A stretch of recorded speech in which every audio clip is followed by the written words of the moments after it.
Hey, what is going on, webheads? Roundaway here. And I know it's been, holy shit, 2 months? What the fuck? Since my Class of '09 Iceberg video, and during that video, I had to make a ton of edits mid-making the video, because there was a lot of stuff that I just didn't talk about, because I really couldn't find it, or just stuff that slipped my mind, or things I just completely forgot about, or forgot to actually put on the Iceberg. So, yeah, we're gonna basically just be looking at stuff, or talking about stuff, making corrections, etc. about things from that Iceberg. So I recommend you watch that first, but you don't really have to, but yeah, this isn't like a full Iceberg. This isn't even gonna be really in that format. It's just me talking about all of that stuff that I may have forgotten, missed, etc. So yeah, let's just get into it. Jeckcole is real. Okay, we're starting off with like kind of a meme one, but this is kind of true, and this literally, as a time of recording, this just happened, and I just find it super funny. But yeah, obviously we talked about ships a little bit in the first Iceberg.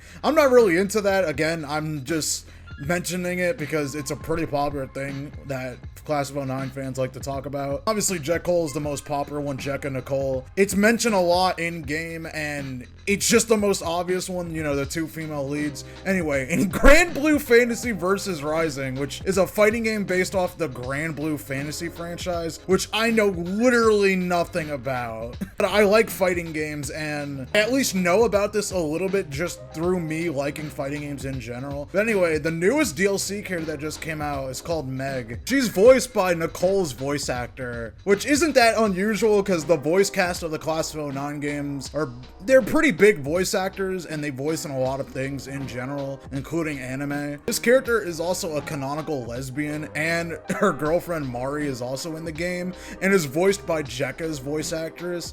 And yeah, that's just kind of funny. I don't know, it's just the fact that these two characters are both together in this game and in a relationship with these specific voice actors. And even if you look at their designs, they're kind of, I mean, not really, but one has blonde hair and one has like a ponytail. A really funny coincidence. And also the voice actors had this interaction on Twitter. So yeah, for people who care about like ships and stuff, this is just kind of funny. You're good as tough. Mari, ready the launcher. Got your back. When Meg and I unite to fight, we can overcome anything. I just thought of this immediately. Like, I knew Nicole's voice actor voiced the character, but it wasn't until I saw actual gameplay footage and realized that Jecka's voice actor was also there, and I was just like, I just thought it was kind of funny. Speaking of voice actor change, the Councilor. Yeah, so everyone's least favorite character, or at least one of, has a completely different voice in the flip side compared to the first two games. In the first two games, he's voiced by Anthony Sardina. I think that's how you say it. But yeah, he just has a different voice. I don't know why. His IMDb list him being voiced in the flip side. It's Anthony, but it's clearly not him, and you can just listen here.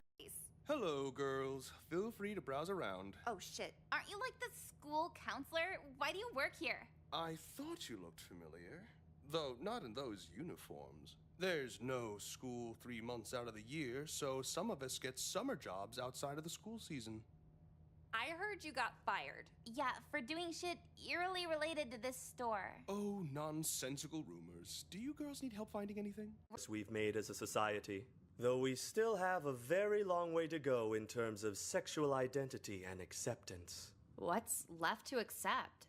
Transsexuals, for one, but also the rather silly notion of controlling other petty qualities of our partners beyond. And I think it kind of ruins the character a little bit. I mean, not that there was anything good about him. His voice was honestly the only good part about the character. I don't know, his voice was just funny to me because it's just like so slimy and like smarmy. It just fits his character. But yeah, they gave him this weird like British accent, it sounds like, for some reason, and I just don't know what they were thinking. Unnamed female characters. During one of the White anti-nationalist routes. I think it's the one where you get arrested. During the police lineup sketch, we see a couple other girls that are there. Specifically to the right of Nicole, there's this one girl. She has like shoulder-length hair and it looks to be kind of blondish brown. To the left, there's this girl that kind of looks like Emily, but is clearly not, and I'll get into that in a sec. To the left of Jecka, there's this redhead girl. The whole reason I'm even talking about these three is just because we never see them in the game, like anywhere at all. Never mentioned nor named, but we could just assume that they're from the school,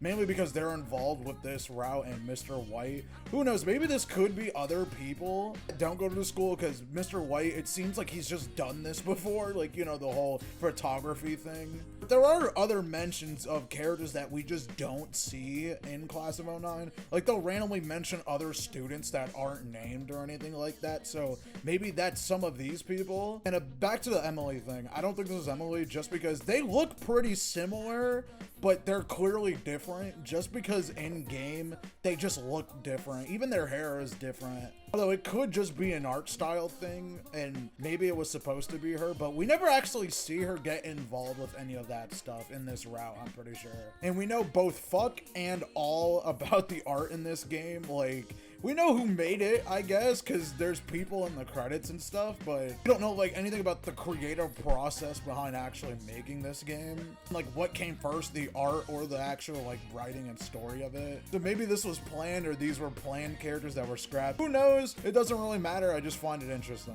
Mr. Katz actually has a different design. Yeah, I actually had no clue about this. It was someone in the comments let me know about this. Say that in the original video that Ari is the only character to have like a drastic redesign from one game to another. Yeah, so I was wrong about that. Apparently Mr. Katz has two designs. One from just any other game he was in, which he basically was just a palette swap of Mr. Burladay, aka that one teacher with like the train on his shirt or whatever. I guess the default teacher you could call him because he's just in a lot of random scenes. And then in Flipside, when he actually dates Jecka, he has a complete redesign and looks like an actual like unique original character, which to be fair, I'm pretty sure that's also just to make him stand out more because, you know, he's actually important for once, and it would look kind of goofy with like his generic looking ass before. I don't know, I feel like it'd just be weird. I'm just imagining that game with him still looking the way he did. He just looks too generic. You sound like Hunter from Class of 09. Oh, every video, everything I do about this fucking game, you guys keep saying this, that I sound like him. Honestly, it's just kind of goofy. I mean, it's a little annoying, but it's still funny at the same time. I even asked other people, like my friends who do not give a shit about this series, and they say I do. Like, kind of.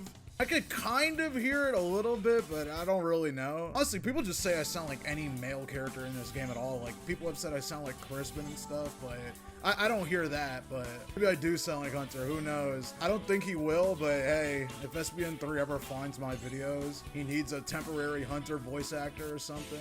If any fan projects want to have me voice him, hey, I'll do it, why not? I know this wasn't anything, I just wanted to address this. I don't think I've ever mentioned it in an actual video before. Also, yeah, obviously, if you couldn't tell by me saying this, I am not the voice actor for him. And the actual voice actor is named Michael Patak. Okay, in the last video, I mentioned that the Chipotle worker kind of looked like Nicole, and I made a whole joke about it. I also made a joke about Nicole's dad having really strong genes, considering that all the kids have brown hair except the mom doesn't, and none of her kids have blonde hair. So her hair is actually dyed, or I guess bleached, I think. I remember it said in the game, and a lot of people pointed that out to me. For some reason, I couldn't find the clip anywhere, but I do remember this now that they said it. So yeah, we don't know her actual hair color. I mean, we could kind of see it. I'm pretty sure it's brown, so yeah. Weird Nicole and Jecka AI bot. Yeah, so I don't even know where this is from exactly. I've personally seen this with my own eyes, just out in the wild on like YouTube or something. There's apparently this weird Nicole and Jecka AI chat bot that uses stolen artwork.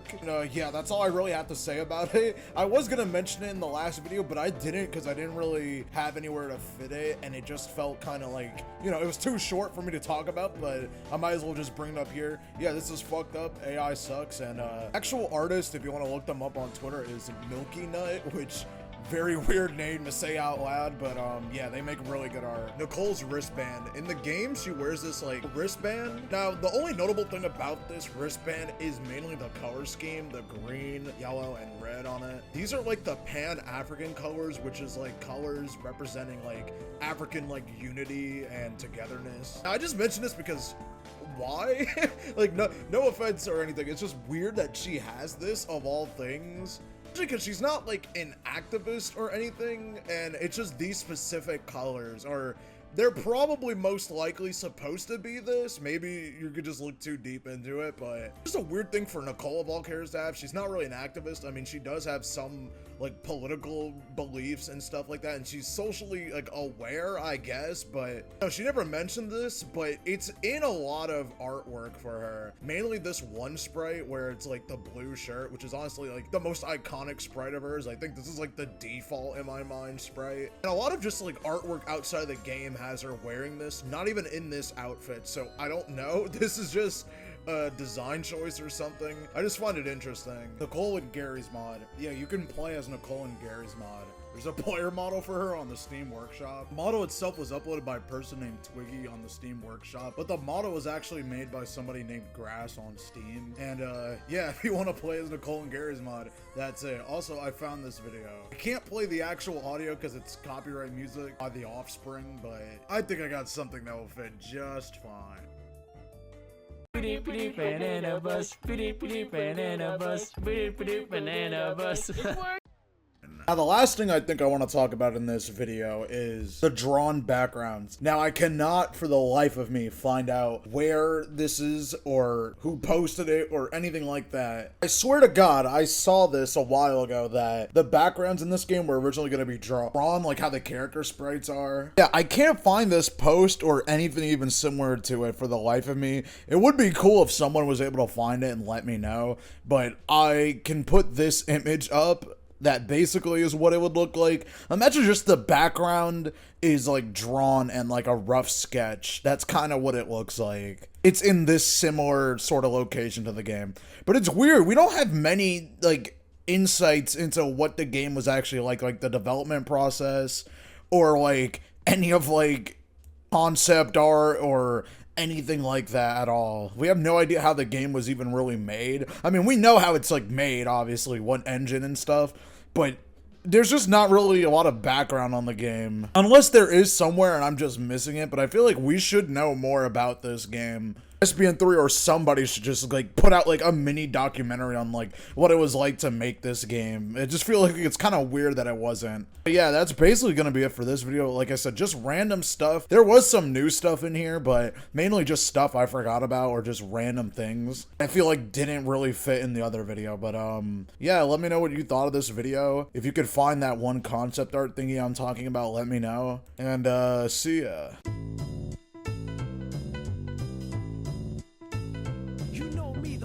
Freak Knuckles, and we're at Pumpkin Hill. You ready? I ain't gonna let it get to me. I'm just gonna creep down in Pumpkin Hill. I got to find my lost piece. I know that it's here. I can sense it in my feet. The great emerald's power allows me to feel. I can't see a thing, but it's around somewhere. I'm gonna hold my head, cause I have no fear. This probably seems crazy, a graveyard theory. Our ghosts try to approach me and got leery.